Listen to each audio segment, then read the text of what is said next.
Greetings, noble citizens of Rome. I, your beloved emperor, will tell you today about a time when I surpassed even myself and came up with something, no, not a law, but something far more entertaining. It happened during a year of great prosperity when gladiator fights were starting to bore everyone. How many times can you watch one man chop off another's head? Even the most stoic patricians yawned, and the plebeians often got distracted by marketplace gossip. Then it hit me. Why not turn the Colosseum into a real theater where drama, dance, and blood come together? That's how I came up with what you now call gladiator shows. But this wasn't just arena fighting. No, this was true art. First, I gathered the best dancers and actors from across the empire. From Greece came Chrysippus, a master of tragedy who could cry so convincingly that everyone around him would start sobbing. From Egypt came Neferura, a dancer whose movements defied the laws of gravity. And from Gaul, well, let's just say there was a Gallic strongman who couldn't dance but could lift an elephant with one hand. "Your Majesty," my advisor said, "the people want bread and circuses, and you want to give them dancing?" I just smiled. They didn't understand that dancing wasn't just entertainment, but a way to win hearts and minds. And I was right. On the first day of our new show, the Colosseum was packed. The audience expected the usual bloody carnage, but instead, gladiators in dazzling costumes took to the arena.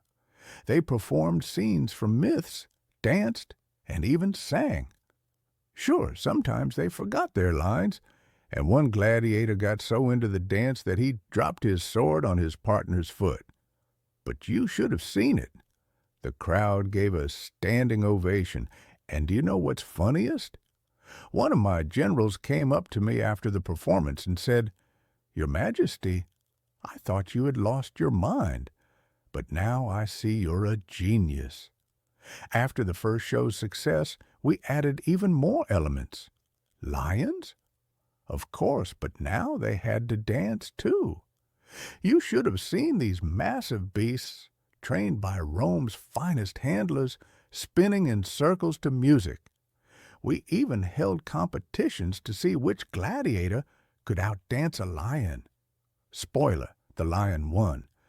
But you know what I realized? The people love not just spectacles, but surprises. So one day, I decided to step into the arena myself. Yes, I, your emperor, donned a golden toga and sang a song accompanied by a lyre. Sure, my singing was mediocre, but it was a sensation. People said, "Our emperor is not just a ruler, he's an artist." And that's when I understood that the key to being a great ruler is being close to your people. So, my friends, remember, ruling is an art, and art is life. If you want to be great, learn to dance, or at least pretend you can. Now go, tell everyone you witnessed the greatest show on earth. But don't forget who came up with it. Ah, the glorious days of my reign. Back then, Rome was at the height of its power, but I knew that conquering the world wasn't enough. I wanted to be remembered not as just another emperor, but as a visionary who transformed the essence of our society. One day, during a feast, I asked my advisors, "What do the people need?" Of course, they began their usual refrain, "Bread and circuses, oh, great one." I just sighed. How long can you keep giving them the same thing? What if, I said, pausing for dramatic effect, what if we created a tax on laziness? The advisors exchanged glances, clearly thinking I had lost my mind. One of them, the old Senator Gracchus, dared to speak. "Your Majesty, how can you tax something as vague as laziness?" "Very simply," I replied. "We'll declare that any citizen not engaged in productive work or service to the empire must pay a tax.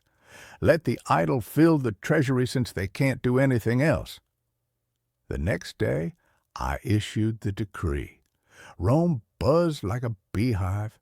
Some laughed, others protested, and still others tried to figure out how to dodge the new law. Honestly, it was a spectacle. People began inventing all sorts of things to avoid the tax. Someone claimed to breed unique snails for the imperial table.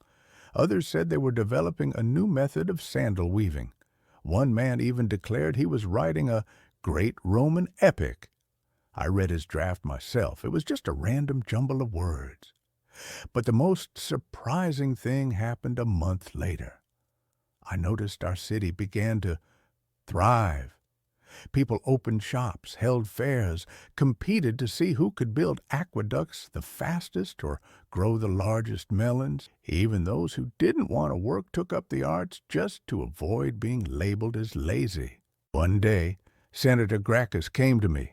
He bowed and said, "Your Majesty, I must admit, you were right.